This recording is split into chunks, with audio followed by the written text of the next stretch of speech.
E aí, pessoal, vamos estudar o capítulo 5 de Romanos. Bora lá, continuando. Capítulo 5. Observação. Versículo 3 e versículo 5. Deixa eu ler na Almeida. Capítulo 5, versículo 3 ao 5. Fala daquele trocadilho de palavras que Paulo diz. E não somente isso, mas também nos gloriamos nas tribulações, sabendo que a tribulação produz a paciência, e a paciência a experiência a esperança, e a esperança não traz confusão, porquanto o amor de Deus está derramado em nossos corações pelo Espírito Santo que nos foi dado. O que é que acontece? Decora a ordem. Pela ordem. A tribulação traz paciência, a paciência traz experiência, e a experiência traz esperança. Cuidado nisso, é fácil trocar isso na prova, enganar você e você dizer, tá certo, a esperança produz, a tribulação produz esperança, e depois a esperança produz paciência. Não, graças à ordem. Versículo 3 ao versículo 5. A tribulação produz paciência, a paciência produz experiência, a experiência produz esperança. 4 palavras, grava a ordem. Primeiro, tribulação, paciência, experiência e esperança. Vamos pular para o versículo 6, 7 e 8. Diz assim, eu vou ler. De fato, no devido tempo, quando ainda nos éramos fracos, Cristo morreu pelos ímpios. Dificilmente haverá alguém que morra por um justo. Embora pelo homem bom, talvez alguém tenha coragem de morrer. Mas Deus demonstra seu amor por nós. Cristo morreu em nosso favor, quando ainda nos eram pecadores. É um lindo versículo. Mas a gente tem que observar que Paulo explica assim, por um justo até alguém pode morrer. É fácil cair isso na prova, da pessoa que elabora a prova, dizer assim, Paulo em algum momento diz que alguém pode morrer por alguém justo? E você, não, a Bíblia diz que ninguém morre pelo outro, mas Deus morreu pelos pecadores. Não, engana. Paulo cita a possibilidade de alguém morrer por alguém bom. Cristo morreu por nós quando éramos pecadores. Mas Paulo cita a possibilidade de alguém dar a vida por alguém que é bom. Que é no versículo 7. Diz assim, porque apenas alguém morrerá por um justo, pois poderá ser que pelo bom alguém ouse morrer. Alguém pode ousar a morrer por alguém que é bom, dar a vida por alguém que merece. Cristo não, foi diferente. Ele morreu justamente pelo que não merece. Versículo 9 fala da ira de Deus, e isso é interessante, bem interessante. Como agora somos justificados por seu sangue, muito mais ainda, por meio dele, seremos salvos da ira de Deus. Isso é interessante, a ira de Deus, eu não sei se pode ser que caia, mas essa ira de Deus aqui, a nossa igreja entende como grande tribulação.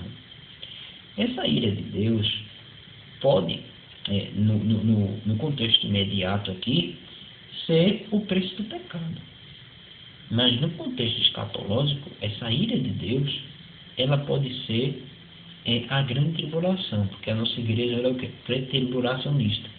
E ela usa esse versículo para dizer que quem se converte escapará. Versículo 9, o final do versículo 9 diz assim, seremos salvos da ira de Deus. Se cair na prova essa pergunta, a ira de Deus é referente à grande tribulação, você responde sim, eu acho que não vai cair isso, eu acho que eles não vão cobrar isso. Mas pode ser que cobre, perguntando se a ira de Deus tem a ver com a grande tribulação. A nossa igreja diz sim. Inclusive, a revista de escola dominical usa esse versículo para dizer que os crentes fiéis serão livres da ira de Deus que está por vir, que é a grande tribulação. Versículo 12 ao 20 fala da morte em Adão e da vida em Cristo. Eu não vou ler, mas leia aí, você já leu, com certeza, e faça essa anotação. Versículo 12 ao 20 fala sobre a morte em Adão e a vida de Cristo. Todos morreram em Adão, porque Adão foi o primeiro homem, ele pecou, mas todos nós vivemos em Cristo, porque Cristo veio e morreu por nós, um homem, né? O pecado entrou por um homem e a salvação também por um homem. O pecado entrou por Adão, a salvação veio através de Jesus o Cristo. Versículo 13, interessante, diz assim: antes da lei o pecado já estava no mundo. É uma pergunta. Segundo Romanos, o pecado veio antes da lei? Sim, o pecado veio antes da lei, só que não se via esse pecado, só a lei abriu esses olhos para ver. É interessante isso, versículo 13, eu vou ler com você, diz assim, eu vou ler com você não, vou ler para você, mas espero que você esteja acompanhando. Pois antes de ser dada a lei, o pecado já estava no mundo, mas o pecado não é levado em conta quando não existe lei. São duas observações. O versículo 13 traz duas observações, que o pecado não é considerado antes da lei, mas o pecado já existia antes da lei. É o que diz o versículo 13. Mas o pecado não é levado em conta quando não existe lei. Amém? Está entendendo? Versículo 13 diz que o pecado não é levado em conta sem existir lei, mas o pecado já existia antes da lei. Só não era conhecido, não era acreditado, não era imputado à pessoa. Versículo 14 diz: todavia a morte reinou desde o tempo de Adão até o tempo de Moisés. Decora isso. A morte reinou desde o tempo de Adão até Davi. Não. A morte reinou desde o tempo de Adão até Moisés, mesmo sobre aqueles que não cometeram pecado semelhante à transgressão de Adão, o qual era um tipo daquele que haveria de vir. Aí fala de Cristo.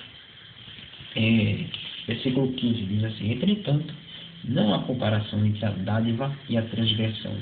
De fato, muitos morreram por causa da transgressão de um só homem, mas a graça de Deus, isto é, a dádiva pela graça de um só, Jesus Cristo, transbordou ainda mais para muitos. O versículo 15 é interessante, que diz que, entretanto, não há comparação entre a dádiva e a transgressão, não se comparam os dois.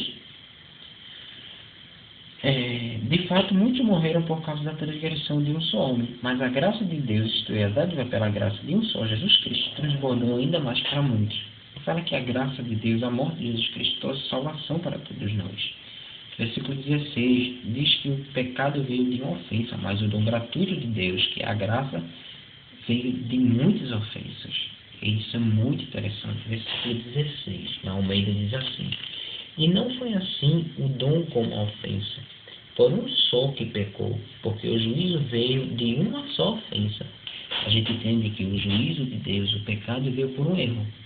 E a justificação por vários, porque Cristo levou sobre ele o pecado de todos. Isso é uma observação para a prova. O pecado veio por uma ofensa e a salvação também. Não. O pecado veio por uma ofensa e a salvação por muitas ofensas, porque Cristo conduziu os nossos erros. Versículo 20 diz assim, fala que a lei ressaltou o pecado. Versículo 20, a lei foi introduzida para que a transgressão fosse ressaltada, mas onde aumentou o pecado, transbordou a graça. Na Almeida diz, veio porém a lei para que a ofensa abundasse, mas onde o pecado abundou, superabundou a graça. E essa explicação é muito interessante, que depois as pessoas usam a explicação para pecar. A gente vai ver isso lá na frente. Mas diz, onde o pecado abundou, onde tinha muito pecado, a graça superabundou. Onde a lei apontava como erro, a graça de Jesus Cristo veio trazendo salvação. A salvação de Cristo foi tão grande, a graça de Deus é tão grande, que cobre a multidão de pecados das pessoas.